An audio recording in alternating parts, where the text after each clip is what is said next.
Tumsifu Yesu Kristu. Mpendwa mfuatiliaji wa Radio Maria Tanzania. Mzaburi, ile Zaburi ya 91 aya ya 5, anapoeleza enzi na ukuu wa Mwenyezi Mungu, anasema hutaogopa hofu ya usiku, wala mshale urukao mchana. Maneno haya yanatia nguvu katika hofu dhidi ya giza ambayo wengi tumekuwa nayo. Tupo ambao tunaogopa giza kwa sababu pengine tunapoishi kama ni mijini, kuna vibaka wa mtaani, wezi watatukaba. Tupo ambao tunaogopa giza pengine kwa sababu ya hofu ya mambo ya ushirikina. Tupo ambao tunaogopa nyakati za giza pengine kwa sababu ya kuhisi wanyama wanaweza wakaingia, au wadudu wenye sumu kali kama nyoka wanaweza wakatudhuru, au nge tunaweza tukawakanyaga. Tunaogopa, na hofu inajaa kweli ndani mwetu. Lakini wapo ambao wanaogopa giza kwa sababu pengine katika maisha yao walipata kutazama filamu fulani inayoonesha mambo ya kutisha, na baadaye imeleta athari katika mfumo wao kufikiri, na wamekuwa na hofu sana dhidi ya giza.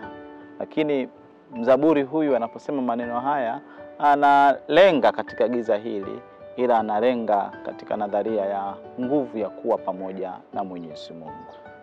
Katika maandiko matakatifu siku ya leo tunasikia Yuda Iskarioti anatoka nje wakati wa giza.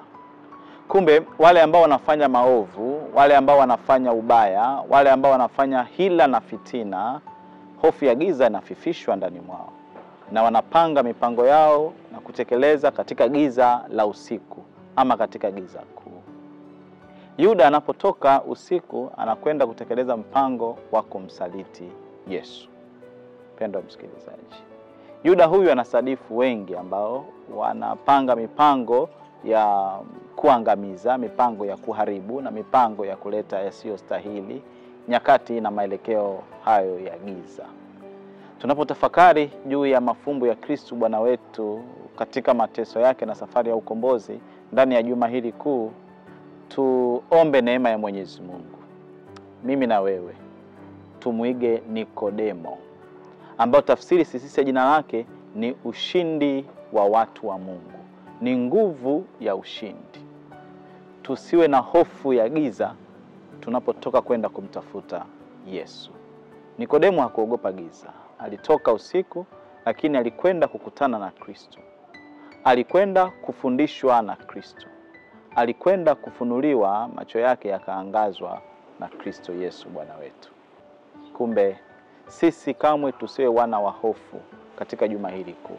Tutiwe hamasa na maneno hayo ya mzaburi, Zaburi ya 91, naposema hutaogopa giza la usiku, wala mishale inayorushwa mchana.